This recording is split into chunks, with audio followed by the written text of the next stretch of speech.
adquirido, ¿no? Entonces, una de las fuentes también más frecuentes de daño cerebral adquirido, porque es de las que genera más discapacidad de la que puede y también de la que ha afectado a una gran proporción de las personas que conocemos, son las enfermedades neurodegenerativas, ¿sí?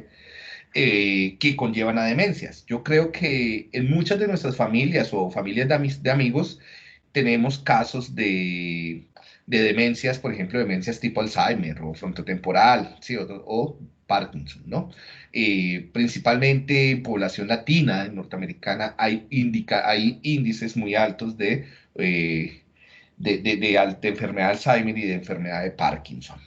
Sobre los trastornos neurodegenerativos no voy a profundizar mucho porque estos trastornos van a ser eh, abordados con más detalle más adelante cuando comencemos a ver los síndromes, o sea, y hay algunos de ustedes, estudiantes, tienen a cargo algunos de estos trastornos, ¿no? Entonces ahí vamos a profundizar, entonces para no anticiparme a lo que ustedes van a presentar, no los vamos a profundizar tanto. ¿Qué les voy a decir en general? En general es que los trastornos neurodegenerativos, por lo general, tienen largo tiempo de daño cerebral. Esto no es que ocurra en un año, ¿sí? Sino son décadas. Por lo general, lo que se ha visto es que son décadas de daño cerebral acumulativo y progresivo, que solamente nos damos cuenta cuando ya el daño es tan grande y tan extenso que es muy poco lo que se puede hacer, tanto para rehabilitarlo como para tratarlo, ¿sí? Si nos diéramos cuenta mucho más antes, cuando los trastornos neurodegenerativos se están iniciando, por allá hacia los 40 años, de entre 40 y 50 años, probablemente cuando llegáramos a los 80 años, no tendríamos esas demencias tan discapacitantes, ¿sí? Ese es el problema. Entonces, por eso se está trabajando tan fuertemente, principalmente en equipos en neuropsicología, en encontrar indicadores neuropsicológicos y neurológicos. Ahora hay una gran cantidad de indicadores, pues los neuropsicológicos tienen que ver con evaluaciones de memoria, atención y demás, y otros, los neurológicos o biomarcadores, exploran múltiples cosas, ¿no? Incluso dilatación de la pupila, respuesta cutánea, bueno, un montón de cosas se están investigando, para tratar de encontrar índices confiables de posibles inicios de neurodegeneraciones lo más temprano posible, principalmente en población de riesgo. Entonces, ¿a qué cómo funciona la lógica? Si en tu familia hay o han habido casos de enfermedades neurodegenerativas o de enfermedades cardiovasculares o de enfermedades autoinmunes, todos estos son factores de riesgo para enfermedades neurodegenerativas, ¿sí? Entonces, en esas personas debemos centrar la exploración, así como lo preguntaba hace un rato Sofía. ¿Sí? No solamente con neuroimágenes, sino principalmente funcional. Entonces, aplicando pruebas al menos una vez al año o cada 2 años, pruebas cognitivas y otro tipo de pruebas que puedan ser sensibles al inicio de un daño cerebral. Tan pronto en esas personas, bueno, y también pueden haber marcadores sanguíneos y hormonales, ¿sí? En términos de lípidos, en términos de cambios de neurotransmisores, en cambio de precursores de neurotransmisores. Y con estos grupos de población en riesgo también hacer prevención y promoción en salud. Tan pronto se encuentren marcadores cognitivos, fisiológicos, biológicos, hormonales, químicos, los que sean, entonces ingresar a estas personas en planes eh, mucho más intensos de tratamiento, ¿no? Para evitar la progresión de estos trastornos. Y con seguridad vamos a tener personas que tengan un envejecimiento, no solamente ellos, sino sus familias, porque las familias son las que más sufren, con mayor calidad y menos discapacitante, ¿no? Cuando hablamos de una demencia, estamos ya hablando de una fase de desarrollo del trastorno neurodegenerativo avanzada en el cual hay gravemente impactadas dos o más, bueno, o tres o más, mejor, funciones cognitivas. Entonces tenemos por lo general una agnosia con una afasia con un síndrome ejecutivo o amnesias, pueden mezclar cualquiera de las tres de estas. ¿Sí? Cuando hay tres o más funciones cognitivas gravemente afectadas, o sea, dos desvías cuyas puntuaciones, o sea, donde las puntuaciones en las pruebas para estas funciones están dos desviaciones estándar por debajo de la norma, entonces hablamos de una demencia, ¿sí? Bueno, en la literatura clásica, no tanto en la de ahora, se solían dividir las demencias en dos tipos, en las corticales y las subcorticales, ¿sí? Las demencias corticales, pues, tendrían que ver más con trastornos de tipo afásicos, apráxicos, agnósicos, ¿sí? Y la más típica, y bueno, y motores. Y la más típica era, y en alguna medida también dice ejecutivos. Y la demencia cortical más típica es la enfermedad de Alzheimer, pero no es la única. Tenemos la de cuerpos de Lewy, la de la demencia frontotemporal. Bueno. Otro tipo de, la otra categoría era demencias de tipo subcortical, ¿sí? En la que los síntomas típicos eran trastornos motores, pero principalmente extrapiramidales, ¿sí? Como tics, como temblores, ¿sí? Como la enfermedad de Parkinson, eh, problemas para el control motor, trastornos emocionales principalmente, cambios en la fluidez o velocidad del pensamiento, ¿sí? Cambios en la personalidad, muchos problemas de control ejecutivo, ¿sí? Claro, los problemas de función ejecutiva van a llevar a trastornos de la memoria, donde hay dificultades para evocar la información, ¿sí? Fallas de evocación. Bien.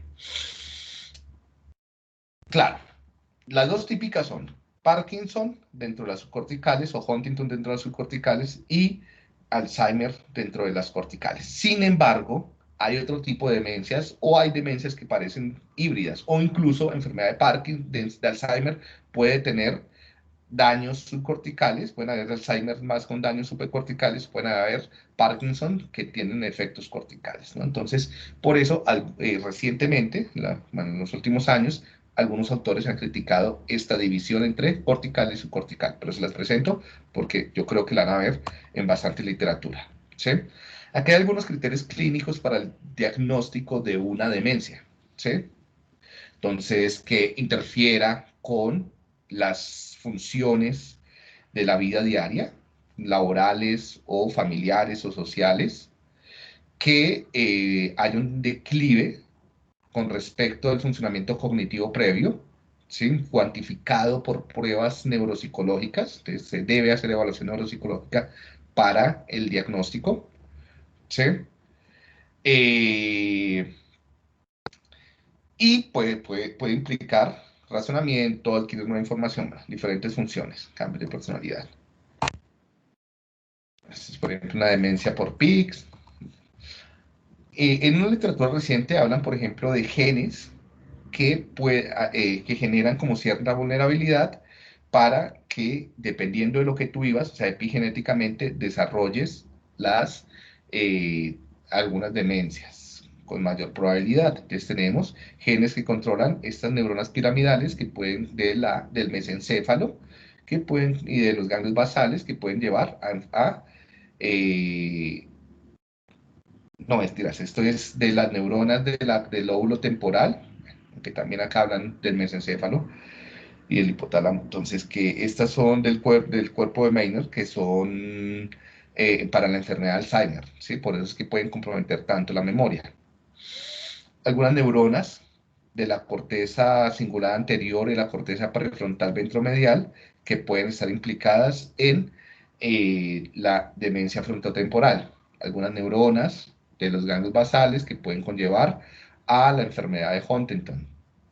Y neuronas del mesencéfalo, del tallo, el mesencéfalo es acá, desde el tallo, ahora sí mesencéfalo, sustancia negra, ¿sí? Y del núcleo subtalámico, cuyo deterioro puede conllevar a la enfermedad de Alzheimer, y neuronas ahora sí del tallo, que pueden conllevar, del bulbo raquídeo principalmente, a la esclerosis lateral amiotrófica, ¿sí? Bueno, hasta ahí dejamos la parte de demencias y ya después profundizamos. Cuéntame, Pablo.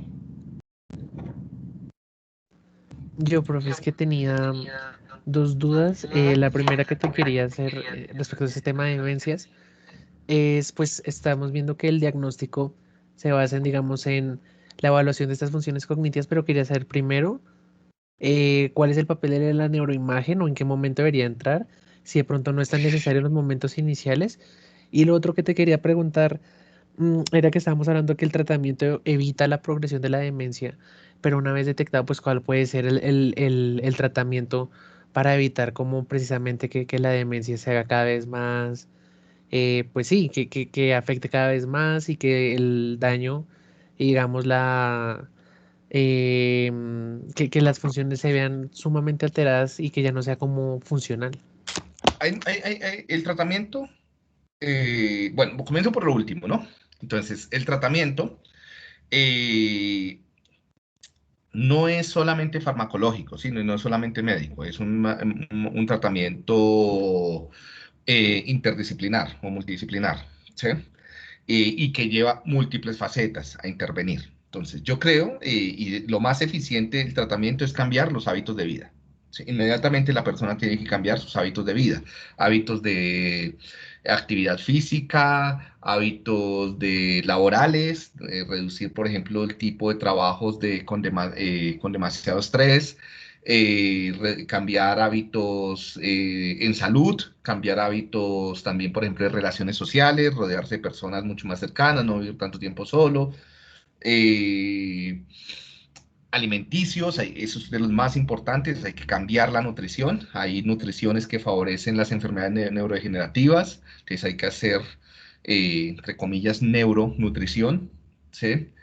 Eh, entonces hay que rodearse pues, de un nutricionista o nutriólogo, de terapeutas ocupacionales, o sea, es un equipo grande, ¿no? Además de los médicos. Bueno, una de las cosas, dependiendo, pero también te digo, de la demencia. Si estamos hablando de demencia tipo Alzheimer, lo más común es que esta también vaya acompañada de problemas cardiovasculares. Entonces, estos también hay que controlarlos. La hipertensión arterial es una de las principales y la diabetes. Entonces, hay que controlarlas, metabólicas. Bien, a nivel farmacológico hay diferentes tipos de fármacos que se administran a las personas para tratar de mitigar o reemplazar como la señalización que se está viendo afectada. Entonces, en el caso de Alzheimer se suelen usar agonistas de la acetilcolina para tratar de favorecer la comunicación de estas neuronas colinérgicas, ¿sí? En Parkinson se administra levodopa. Sí, bueno, pues ese es otro tipo de fármacos, pero eso ya depende también del nivel como de pérdida funcional. Hay otro tipo de fármacos que tratan de prevenir o de atacar directamente, como los mecanismos, que hay muchos de estos tratamientos sí están en fase todavía experimental o no están completamente avalados en términos de su eficiencia, ¿sí? Entonces, por ejemplo, si vemos que en la enfermedad de Alzheimer o en la enfermedad de Parkinson hay tormentas también de inflamación, es que la inflamación siempre va a estar ahí, ¿sí? Que son las que están generando estos desórdenes epigenéticos que conllevan a la acumulación de lípidos y a la ruptura de los microtúbulos o a las placas o a la muerte de las neuronas dopaminérgicas, entonces se pueden administrar fármacos antiinflamatorios específicos, ¿sí? Si vemos que otro tipo de líneas puede ser directamente por tratar la señalización de los lípidos, que es la que más afecta en el caso del Alzheimer. Entonces también se administran fármacos que traten de modificar la formación de estas placas lipídicas amieloides, ¿sí? De la poliproteína sí, las preslininas y demás. Eh, En Parkinson sé que también hay una vía de señalización importante que proviene del intestino. Entonces parece que hay unas moléculas inflamatorias que provienen del intestino. Entonces también hay que hacer, también sé que se han instaurado tratamientos farmacológicos que directamente trabajan con esa comunicación intestinal cerebral para que no se sigan dañando las neuronas dopaminérgicas del mesencéfalo. ¿sí? De la sustancia negra. Bueno, entonces hay así un montón de terapias farmacológicas, ¿no? Entonces, pero eso no es la única. Debes acompañarla de la terapia del trabajo social, de la terapia ocupacional, de la rehabilitación cognitiva. Debes trabajar en reserva cognitiva y de la terapia familiar y demás a cargo de los psicólogos, neuropsicólogos. Eso en cuanto al tratamiento. Ahora, bueno, en ajustes familiares y demás. ¿Cuál fue la otra pregunta que me hiciste? Las neuroimágenes. Sí, la neuroimagen. En las demencias, la neuroimagen no es tan eficiente porque los daños en el tejido no suelen ser tan, o sea, las neuroimágenes no son tan sensibles para detectar estos daños, ¿sí? No, entonces, incluso muchas veces es más eficiente o hay biomarcadores de electroencefalografía, ¿sí? Que antes que de neuroimagen. Entonces, hay varios trabajos que muestran que, por ejemplo, con electroencefalografía o potenciales evocados se pueden detectar fallas neuronales que pueden anteceder al inicio de un trastorno neurodegenerativo. Entonces es más eficiente. Cuando tú haces la neuroimagen, como estos son cambios que están ocurriendo a nivel celular, no lo vas a detectar. ¿Sí? Hasta que, o sea, para que sea visible en la neuroimagen, por lo general, cuando ya tú ves reducción de la corteza cerebral, cuando tú ves agrandamiento de los ventrículos, cuando ves daños en los tractos, es cuando ya la demencia está muy avanzada. Entonces, si te esperas a usar neuroimagen, por lo general, ya el nivel, el estadio va a estar muy avanzado. Ok, Sofía. gracias, profe. Hola Diego, Ah, es que es una pregunta, no sé si es para el tema que vamos a ver ahorita o puede entrar para ahorita, pero es que yo no entiendo, digamos, en los exámenes que les hacen como a las personas ya mayores para ver si tienen demencia o Alzheimer, digamos esos que les preguntan, que les dicen como, te voy a decir unas cosas y después de esto necesito que me las repitas. No sé, no, o sea, todavía no entiendo cómo, o sea, cómo pueden saber si es demencia o es porque la persona es muy distraída, porque ya a esa edad normalmente las personas se distraen y, no, digamos, tienden a hablar de otras cosas y se les tú, va como la tú me idea, estás entonces no entiendo. Tú me estás hablando de las pruebas de tamizaje, ¿sí? Sí, sí, como Entonces, ese tipo de pruebas. las pruebas de tamizaje tipo mini-mental, ¿sí? Que son como 10 preguntitas de, hey, señor, abre la puerta, ¿qué día es hoy? ¿Cuánto es 5 más 3? Puente de 100 de 7 en 7 hacia atrás desde 100, ese tipo de cosas, ¿sí? Esas pruebas son altamente sensibles para demencias muy avanzadas, ¿sí?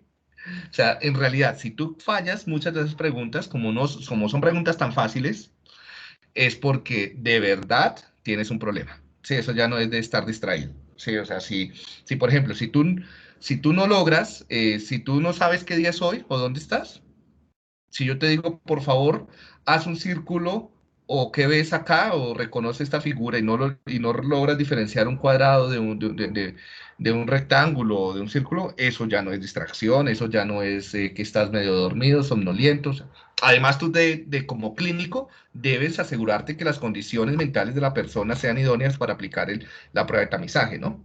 Entonces, cuando, cuando caes por debajo de 23 puntos en esas pruebas de tamizaje, como el Mini-Mental, que evalúa hasta 30, es porque sí hay un problema cognitivo grande. Y si hay un problema cognitivo, es probable que haya ya una demencia avanzada, ¿no? Entonces, esa prueba no se usa para diagnosticar demencias. Es una prueba que abre la posibilidad a una evaluación mucho más rigurosa. Si tú tienes que recolectar bastante información en la entrevista inicial.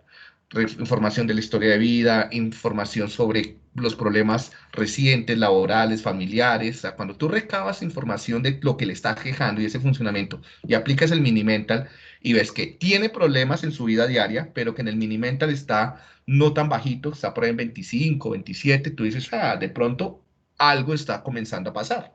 Entonces, eso da lugar también a que hagas una evaluación neuropsicológica, o sea, te dirige hacia dónde tiene que ser tu evaluación. O sea, si ya está muy bajito, tú dices, no, nada, acá pues hagamos la evaluación, pero lo más probable es que la evaluación va a salir muy bajita porque de entrada ya esta prueba dio bajita. Entonces, las pruebas de tamizaje tipo Minimental, para resumir, son muy útiles para discriminar daños cognitivos o alteraciones cognitivas graves, ¿sí? Pero no para discriminar alteraciones cognitivas leves. ¿Listo? Ah, ok, mil gracias. Dale. Carlota. Y terminamos acá.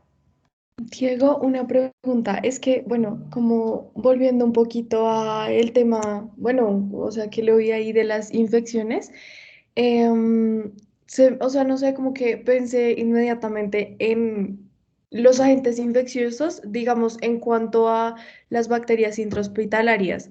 O sea, como que